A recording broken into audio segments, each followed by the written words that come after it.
एलएनजीपी के गेट पे जो है पैरामिलिट्री फोर्स लगी हुई है, लोगों को अंदर नहीं जाने दिया जा रहा, पत्रकारों को अंदर नहीं जाने दिया जा रहा, हालात देखने नहीं दिए जा रहे, अंदर से अपने परिजनों को देखने नहीं दिया जा रहा। जो कह रहे हैं कि मेरा परिजन अंदर है या वो घायल है या वो मृत हो चुका है, उसके बावजूद भी उन्हें देखने नहीं दिया जा रहा। बताया गया उसमें ये बताया कि प्रयागराज एक्सप्रेस और प्रयागराज कुछ स्पेशल कुछ इस तरह से कोई 2 ट्रेनें आने वाली थी, उनके बारे में मिसमैनेजमेंट करा गया कि वो अब इस ट्रेन पर इस प्लेटफॉर्म पर इस प्लेटफॉर्म पर आ रही है। उसके चक्कर में जो लोगों ने भागदौड़ मचाई कि ट्रेन छूट गई तो हम निकल जाएंगे। मैनेजमेंट ने विज्ञापन करके उनको लुभाया। मैनेजमेंट ने कहा आइए कुंभ की व्यवस्था विश्व स्तरीय है, उच्च स्तरीय व्यवस्था है, आइए 144 साल में पहली बार इसे कुंभ में ऐसा मौका मिला है, अपने आइए सारे के सारे दुनिया पाप धोइए। अब सारे के सारे लोग अपने पाप धोने के चक्कर में पहुंच गए कि दोबारा मौका मिले ना मिले। चलिए, जब आपको पता है कि प्लेटफॉर्म की कैपेसिटी 4000 लोगों की है और आपने 4000 लोगों के बदले कम से कम 16000 लोगों को आपने टिकट बांट दिए, तो भीड़ तो लाजमी होनी है ना सर। टिकट रोकनी चाहिए थी, आपने रोकने बताना चाहिए था कि नहीं टिकट अवेलेबल नहीं है, 1500 के बाद आपको टिकट नहीं बांटनी चाहिए थी। इतने बड़े हमारे रील मंत्री, नॉट रेल मंत्री, रील मंत्री जाएंगे वहाँ पे, उनको रील बनाने से फुर्सत मिलेगी तभी तो जाएंगे। उसके बाद उन्होंने रील बनवा के डाल दिए ट्विटर पे और सोशल मीडिया पे कि देखिए हमने आधे घंटे के अंदर सारा मैनेजमेंट कर दिया, हमने सब सफाई आधे घंटे में कर दी। तो देना चाहिए, अगर जरा शर्म बाकी है, थोड़ी बहुत ही नैतिकता बाकी है तो फौरन इस्तीफा देना चाहिए, क्योंकि जिम्मेदारी उनकी बनती है। जी, जाहिर सी बात। देखिए, सरकारी कर्मचारी कोई भी होता है, अगर वो अपने कार्य में कोताही बरतता है उसे सस्पेंड करा जाता है ना। सर सबसे वही है, मिसमैनेजमेंट है, टोटल फेलियर है सरकार का। दावे बहुत बड़े बड़े कर दिए गए, उन दावों के झांसे में लोग आ गए, आम आदमी आ गए हैं, अब वो अपने दावों पे खड़े नहीं उतर रहे, तो मैनेजमेंट हो रहा है, हेडलाइन मैनेजमेंट हो रहा है। एलएनजीपी पड़ोस में ही बढ़ता है हमारे, मैं सुबह सुबह आज वहाँ से होकर गया हूँ। एलएनजीपी के गेट पे जो है पैरामिलिट्री फोर्स लगी हुई है, लोगों को अंदर नहीं जाने दिया जा रहा, पत्रकारों को अंदर नहीं जाने दिया जा रहा, हालात देखने नहीं दिए जा रहे, अंदर से अपने परिजनों को देखने नहीं दिया जा रहा। जो कह रहे हैं कि मेरा परिजन अंदर है या वो घायल है या वो मृत हो चुका है, उसके बावजूद भी उन्हें देखने नहीं दिया जा रहा। अंदर से फोटो ला के दिखाया जा रहा है, ये फोटो है, पहचान लो, ये इसकी मौत हो गई, अब इसे पहचान लो, ये किसका रिश्तेदार है। लोगों को रोने नहीं दिया जा रहा, शोर नहीं मचाने दिया जा रहा कि अगर वो अपना जो है अपना दुख प्रकट करना चाह रहे हैं तो कह रहे हैं आप शोर नहीं मचाओगे, रोगे नहीं है, कहीं और जाके रो, पार्किंग में चले जाओ, वहाँ चले जाओ, लेकिन यहाँ पे आपने शोर नहीं मचाना। मतलब लोग अपने परिजनों की मौत पे रोए भी ना, इतने हालत पैदा कर दी सरकार ने, जिसके लिए कहा जाता है ना कि सरकार आने वाले टाइम में सांसों पर भी पैरा लगा देगी, तो ये तो सांसों पर क्या, रोने पर भी हंसने पर भी इसने पैरा लगा दिया सरकार ने। इतनी बेशर्मी भरी सरकार जो निकल के आ रहा 18 लोगों की मौत, अब तो आ गया 10 लाख का मुआवजा हो गया, तो फिर दिक्कत किस चीज़ से हो रही है? सर देखिए, 10 लाख जो है कभी भी व्यक्ति की जान वापस नहीं ला सकता। और रही बात 18 लोगों की, 18 लोगों की कोई लिस्ट अभी तक आई सामने, किसी का नाम सामने आया कि फलाना आदमी हमारा है? 18 लाख, 18 लोगों का नाम, जी 18 लोगों का नाम आया। उन 18 लोगों के परिजनों से किसी की मुलाकात करवाई, किसी ने बताया? सिर्फ ये बताया गया कि 18 लोग।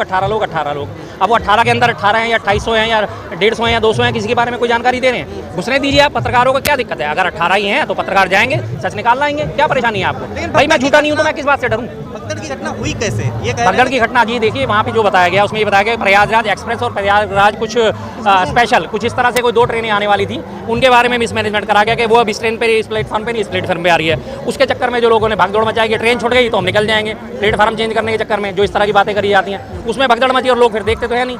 जितना भीड़ मैनेजमेंट है, एक ट्रेन की कैपेसिटी लगभग 20 बोगियों में 1500 लोगों की होती है और 1500 तो उन्होंने जनरल टिकट बांट दिए, तो आप खुद ही मैनेजमेंट खराब कर रहे हैं। जो स्लीपर क्लास के लोग हैं 1500 हैं, 1500 आपने एक घंटे में 1500 आपने जनरल टिकट बांटने शुरू कर दिए, तो यानी एक ही ट्रेन में आपने भेड़ बकरियों की तरह 3000 लोगों को ठूस दिया। फिर भगदड़ मतलब स्वाभाविक है, खुद ठूसने के लिए गए हैं या लोगों को ठूस दिया गया? इस देखिए सवाल उठ रहे हैं ना, दोनों चीज़ें, इसमें लोगों की भी गलती है, मैनेजमेंट की भी गलती है। मैनेजमेंट की सबसे बड़ी गलती है, मैनेजमेंट ने विज्ञापन करके उनको लुभाया। मैनेजमेंट ने कहा आइए कुंभ की व्यवस्था विश्व स्तरीय है, उच्च स्तरीय व्यवस्था है, आइए 144 साल में पहली बार इसे कुंभ में ऐसा मौका मिला है, अपने आइए सारे के सारे दुनिया पाप धोइए। अब सारे के सारे लोग अपने पाप धोने के चक्कर में पहुंच गए कि दोबारा मौका मिले ना मिले, चलिए इसी बार पाप धुलेंगे, इसके बाद तो गंगा माँ नहीं रहेंगी, नॉर्मल हो जाएंगी। लेकिन सर कुंभ से दिक्कत है या कुंभ की व्यवस्था से दिक्कत है? व्यवस्था से कुंभ में जा नहीं रहे हैं, उल्टा सवाल इसलिए उठा? नहीं जी नहीं, मैं तो देखिए, मैं तो भीड़ से हमेशा अलग रहता हूँ, सीधी सी बात है। मेरा मानना है मन चंगा तो कटौती में गंगा। अभी 4 दिन पहले स्वामी रविदास जी की जयंती आई थी, उनका सबसे बढ़िया एक ही लोकोक्ति थी, मन चंगा तो कटौती में गंगा। मेरे लिए कुंभ आज भी उतने मायने रखेगा, मेरे लिए कुंभ उस दिन भी उतने मायने रखेगा जब ये यहाँ से भीड़ छट जाएगी। क्या त्रिवेणी में गंगा जमुना का संगम तब नहीं होगा? सरस्वती जो लुप्त है, जो नीचे से आती है, तब उसका संगम नहीं होगा? क्या ये वैसी में जब महाशिवरात्रि को स्नान पर्व खत्म होगा, क्या इसके बाद गंगा जो है पवित्र नहीं रहेगी? गंगा तब भी पवित्र रहेगी। गंगा तो पतित पावनी है, हमेशा पवित्र है, पवित्र ही रहेगी लगातार। तो क्या ये सिर्फ 1 या 1.5 महीने के अंदर ही गंगा में कोई स्पेशल खासियत आ गई है कि ये 1.5 महीने गंगा पवित्र रहेगी, बाकी जो है 10.5 महीने गंगा पवित्र ही नहीं रहेगी? और 144 साल का हवाला बार बार दिया जा रहा है, लोगों के दिमाग में ये चीज़ डाली जा रही है कि इसके बाद पता नहीं मौका मिले या ना मिले। और 12 साल में कुंभ आता है और 6 साल में अर्ध कुंभ आता है, कोई दिक्कत थोड़ी है, कोई परेशानी थोड़ी है। और इसका साफ मतलब है कि लोगों ने पाप इतने कर लिए जो अपने पाप धोने के लिए जा रहे हैं। मैं तो साफ कहता हूँ, जो लोग दे गालियाँ मुझे कोई परवाह नहीं है। साजिश इसके पीछे कुछ है क्या? नहीं, साजिश सामने आ रही है कि कुछ लोगों ने अफवाह फैलाया? नहीं, देखिए साजिश का तो रूप दिया जा रहा है। मैंने एक बार पहले भी, आपको याद है ना कि पिछली कुंभ की जब भगदड़ हुई थी, उसमें मैंने कहा था ईश्वरियत करोति शोभनम करोति, कि मुसलमानों का पहले ही आह्वान कर दिया गया था कि मुसलमान कुंभ से दूर रहें। और उसके बाद जब भगदड़ मची और लोग मारे गए तो इनके पास कोई बलि का बकरा नहीं था कि बलि का बकरा किसको बनाएं। अब अल्टीमेटली ये है कि थोड़े दिन एक दिन क्लिप भी चलाई गई थी अखिलेश यादव की किसी रैली की, देखो अखिलेश यादव जिंदाबाद लग रहा है, और ये सपा के लोग थे जिन्होंने भगदड़ मचाई है। अब उसके बाद वो भी चीज़ इनकी साबित नहीं हुई, अल्टीमेटली इनका प्रशासन का फेलियर सामने आ गया। अब उस फेलियर को दबाने के लिए कहा जा रहा है कि नहीं ऐसी अफवाह फैलाई जा रही है, लोगों ने अफवाह फैलाई है। मंत्री की गलती है, स्टेशनों पे मिसमैनेजमेंट हो रहा है। बिल्कुल है जी, जो मंत्री हैं, मंत्री सबसे टॉप होते हैं, टॉप मैनेजमेंट मंत्री हैं। मंत्री अगर अपने जिम्मेदारी ढंग से नहीं निभाएंगे, नीचे वालों को नहीं कसेंगे, उनके नट बोल्ट नहीं कसेंगे, तो जाहिर सी बात है। अनाउंसर को अब सस्पेंड कर दिया।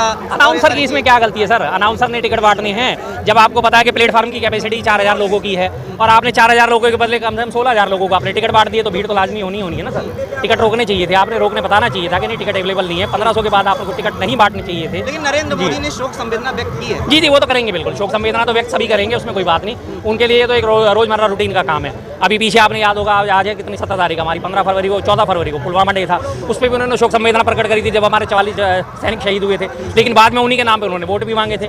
तो नरेंद्र मोदी जी का संवेदना व्यक्त करना ये तो कोई मायने रखता ही नहीं है, उनका तो एक रूटीन का। शंकराचार्य जी से तुलना की है मोदी जी की। जी वो तो किसी से भी कर सकते हैं। आने वाले टाइम में योगी जी को अपनी कुर्सी बचानी है, वो तो अभी भगवान से भी तुलना कर देंगे, उसमें कौन सी देर लग रही है जी। बीजेपी में खासियत ये है, जो जितना चरण चुंबक करेगा, जो जितना चाटुकारिता करेगा, वो उतना ऊपर जाएगा। जो जिसकी तुलना करेगा, भगवान से तुलना करेगा, योगी जी की। सवाल तो यहाँ ये भी है, जब रात में घटना हुई उसके बाद लगातार मीडिया में दिखाया जा रहा था एलजी अपने ट्विटर या फिर डिलीट कर रहे थे, फिर उसके बाद मोदी जी का ट्वीट आया, फिर इन्होंने कंफर्म किया कि मौत हुई है। जिसके बारे में कहा जाता है ना कि जितने भी प्रेस मीडिया है और ये तमाम जो मंत्रिमंडल है और बीजेपी का नीचे का जो ऑर्डर है, जब तक टॉप मैनेजमेंट से नहीं आ जाता कि ट्वीट क्या करना है या क्या कहना है, क्या बयान देना है, तब तक इन लोगों के मुंह नहीं खलते। इन लोग इस बार इन्होंने पहले मुंह खोल दिया, आपने देख लिया, लगातार ट्वीट एडिट होने शुरू हो गए कि नहीं ऐसे नहीं ऐसा कहना है, ऐसे नहीं ऐसा कहना है। मिसमैनेजमेंट इनका सामने आ रहा था, पता चल रहा था। नई दिल्ली रेलवे स्टेशन से ना तो राष्ट्रपति भवन ज्यादा दूर है, ना पार्लियामेंट ज्यादा दूर है, ना रेल मंत्री का घर जी। तो रेल मंत्री गए क्यों नहीं वहाँ तक? क्या करेंगे वो जाके? छोटी मोटी घटनाएं मैडम होती रहती हैं, इसमें इतने बड़े हमारे रेल मंत्री, नॉट रेल मंत्री, रेल मंत्री जाएंगे वहाँ पे, उनको रील बनाने से फुर्सत मिलेगी तभी तो जाएंगे।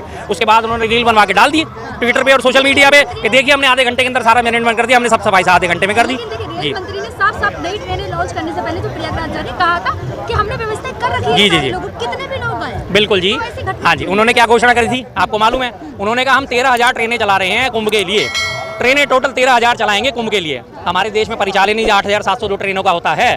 टोटल ट्रेन जो है बोगियां मिला के सब जो है टोटल 8,700 ट्रेन है, और उन्होंने घोषणा कर दी 13,000 ट्रेन। कहाँ से लेके आए सर 5,000 और एक्स्ट्रा ट्रेन? कहाँ से आपने सीटें बढ़ाई, कहाँ से आपने बोगियां बढ़ाई? बताइए। लोग योगी जी का जो पक्ष ले रहे हैं कि जब इतनी छोटी मोटी आयोजन कोई घर का करता है तो वो नहीं कर पाता, इतनी बड़े आयोजन में तो ऐसी चीजें होगी। बिल्कुल जेन्युइन बात है जी, इसमें कोई बात हो रहा नहीं है। लेकिन कम से कम हमारे घर के छोटे मोटे आयोजनों में मौतें तो नहीं होती।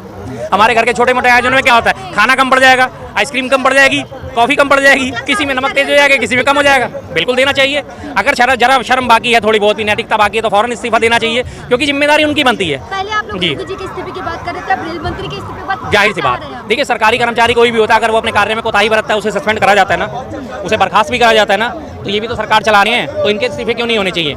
इनका क्यों नहीं बर्खास्तगी होनी चाहिए? इनकी होनी चाहिए ना। आज से आपको याद होगा 60 साल पहले की बात है, 1966 में 65 में रेल दुर्घटना हुई थी। रेल मंत्री थे हमारे लाल बहादुर शास्त्री जी थी। एक ही रेल दुर्घटना हुई थी, कहीं दूर दूर तक उनका आपस में कोई संबंध नहीं था। उसके बावजूद उन्होंने इस्तीफा दिया कि नहीं रेल मंत्री मैं हूँ तो जिम्मेदारी मेरी बनती है, मैं इस्तीफा दूंगा, और नैतिकता के आधार पर उन्होंने इस्तीफा दिया। आज इनकी नैतिकता की बात करने लगे तो हम तो बस ढूंढते रह जाएंगे। जनता अपनी इस गलती के लिए जनता खुद बिल्कुल जनता की तो गलती है ही है। जनता इन जैसे झूठे लोगों पर विश्वास करती है, जनता की तो गलती है ही है। और जनता आ जाती है इनको संभालने के लिए, जनता आ जाती है इन्हें बचाने के लिए। अभी भी बीजेपी के सपोर्टर यहाँ घूम रहे होंगे, सारी चीजें छुपाई जा रही हैं। खोला क्या गया ये बताइए आप? खोला क्या गया? खोला तो कुछ नहीं गया ना, सब चीजें छुपाई गई हैं। पहले बताया गया कि 30 मौतें हुई हैं कुंभ में, इतनी बड़ी भगदड़ में 2 ट्रक तो जूते चप्पल वहाँ से उठाए गए, कपड़े उठाए गए, और आपको लगता है कि 30 ही मौत हुई होंगी। 30 मौतों के नाम जो है सार्वजनिक करे गए। आज कह रहे हैं 18 मौतें हुई हैं। ठीक है जी, 18 मौतें हुई हैं, मोर्चरी में जाके देखने दीजिए, पत्रकारों को जाने दीजिए। फेलियर है जी, फेलियर है ना। मेरा बच्चा अगर फेल होगा और उसके मात्र 100 में से 10 नंबर आते हैं और मैं छुपाऊंगा नहीं, मेरी बेइज्जती नहीं हो रही, मैं तो कहूँगा यार मेरा बच्चा बस हाँ वो पास हो गया भाई, मार्कशीट दिखा दो, नहीं भाई पास हो गया। मैं छुपा रहा हूँ क्यों? क्योंकि मेरा फेलियर है। मोदी जी की डिग्री क्यों छुपाई जाती है? क्योंकि मोदी जी की डिग्री फ्रॉड है। अभी भी दिल्ली हाई कोर्ट ने, आपको याद है ना, उनकी डिग्री पे बात आई है घूम के, तो उनके फिर मना कर दिया कि नहीं इनकी डिग्री नहीं दिखाई जाएगी। डीओ ने फिर मना कर दिया, क्यों? क्योंकि है ही नहीं, इसलिए। देखिए दिल्ली यूनिवर्सिटी ने मना किया ना, हाँ जी, अमित शाह ने तो मीडिया को दिखाई थी ना। बिल्कुल, अब अमित शाह जी ने मीडिया को दिखा दी। वो कौन से? हाँ जी बिल्कुल दिखाई दी। वो कब की छपी हुई थी? कंप्यूटर पे छपी हुई थी। 1978 की डिग्री जब वो हाथ से लिखी जाती, मैं 92 का पास आउट हूँ, मेरी डिग्री जो है वो हाथ से लिखी हुई है। वो तो 78 की बात है, 78 में तो कंप्यूटर का आविष्कार भी नहीं हुआ था। एंटायर पॉलिटिकल साइंस का मैं भी सोचता हूँ कि कहाँ है वो सब्जेक्ट, कौन सी यूनिवर्सिटी में वो सब्जेक्ट है।